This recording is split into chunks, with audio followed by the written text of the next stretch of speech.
Hey, JC, this is David Hood with TigerNet. I guess I didn't realize until it happened that was the first career touchdown catch.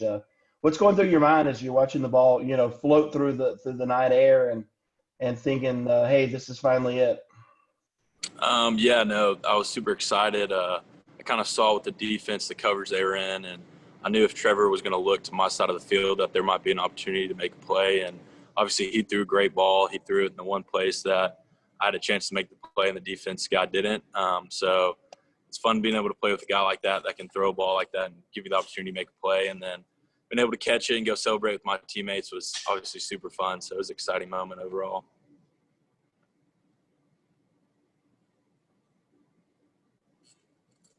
Hey, JC, it's Trevor Groves from CUTigers.com. Coach said that just the return of Braden Galloway and the development of Davis Allen has really increased the competition in that tight ends room. Is that how you feel?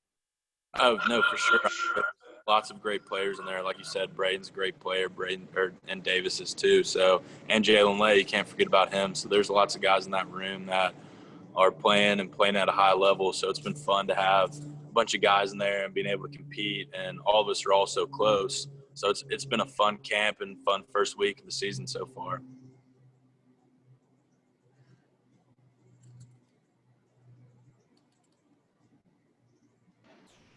JC, after playing in front of no fans up in Winston-Salem, how good is it going to feel on Saturday to get in front of 19,000, albeit a reduced number of fans? Yeah, no, I'm sure it's going to feel like there's 100,000 out there just being able to put some fans in the stadium. And I'm sure the energy is going to be electric, just people waiting so long to be able to see some football and being able to come watch. That's awesome. That's exciting to us. Hopefully we can put on a good show for all the fans and just show how much we appreciate people still willing to come to games.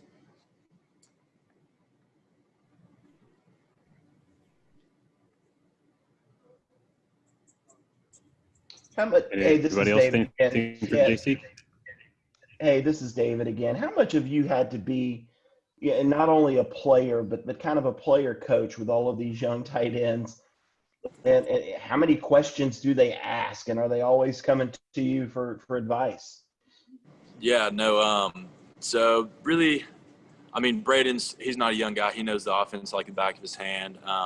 And Davis actually picked up the offense probably the quickest out of anyone I've seen. He understands the game really well, understands concepts. So he has a little bit of questions here and there, but overall he's a very smart football player, so he understands the system.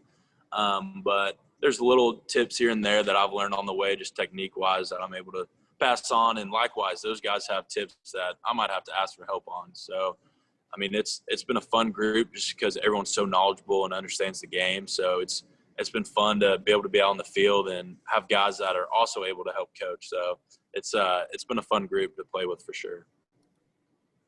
JC, this is Matt Connolly with the State. Dabo was saying that he told the players that you guys needed to change the narrative as far as there wanting to be a season and having a college football season this year. Just what was that conversation like, and what do you remember about that? Yeah, I mean, everyone just wanted to play. I think that's one thing that you can say about all the guys here is we truly love the game of football.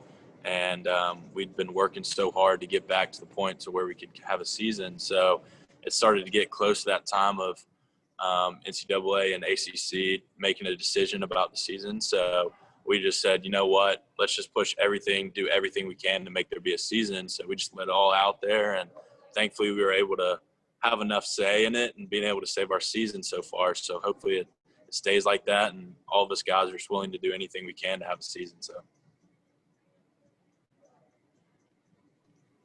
Hey, JT, this is Mark Whiteman from WIFF. I'm just curious, where have you seen Trevor improve the most this offseason leading into this year?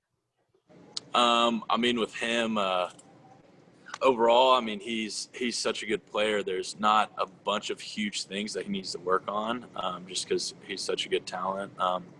But his leadership, he's always been a great leader, so I don't want that to hear what I'm saying at all. But just the way that he's been able to be more of a coach on the field, he knows the system so well. Such a smart football player. He's been able to help guys like me, guys, receivers, tight ends, running backs, offensive linemen. He just watches so much film that he understands the little things. So it's it's almost like he's been playing those positions for years, and he's able to give us little tips here and there, like, hey, maybe if you do this on your release, you might be able to get some more separation and become open. Or, you know what, I'm thinking this on this play, so if you can get your head around quicker, you might be able to get a ball here. So just him being able to coach and just how great of a leader he is, it's just at a whole nother level. So it's awesome. It's fun to play with. Cool. Appreciate you fighting through the fly.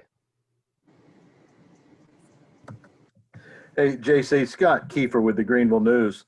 It seems like every time we talk to Coach Elliott since the spring, he's emphasized how he wanted the tight end to take a big role in the offense. And how satisfying is it to you to see that come to fruition, at least in the opener? And do you think it'll stick this way going forward? Yeah, so I mean, it was a lot of fun. I mean, all the guys were making plays, and that's something that we've really been working on in camp and even this spring, was just being able to be more productive in the passing game and being able to see it kind of come to light a little bit in week one. That was awesome. I mean, it just shows how hard the guys have been working. But our position is one of those things that, who knows, maybe next week we might have to stay in and block more just because of the way the defense is or whatever. But being able to see the opportunities that were out there and the plays that are being able to be made, it was fun. It was encouraging. So, yeah, overall, I was very pleased. I think everyone played well, so it was fun. Thanks. Hey, JC, Zach Wagner with Clemson Sports News. Who gave you the most love on the sideline after that touchdown on Saturday?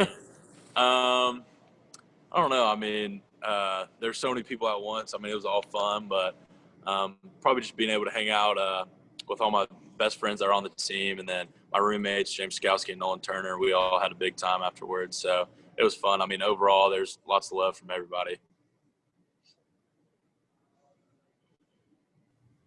Anything else for JC? JC, it's Trevor again. You've been able to see Trevor Lawrence and DJ both come in as freshmen. How would you compare the two, just in terms of confidence, ability to pick up the playbook, and obviously they're both of them have super amount of talent. Yeah, I mean, they're both great players. They're both superstars. I mean, they come in here and be that mentally and physically ready to play that's just not very heard. There's not many people that can do that. So, I mean, they're both great players. They both have big arms, both very talented guys.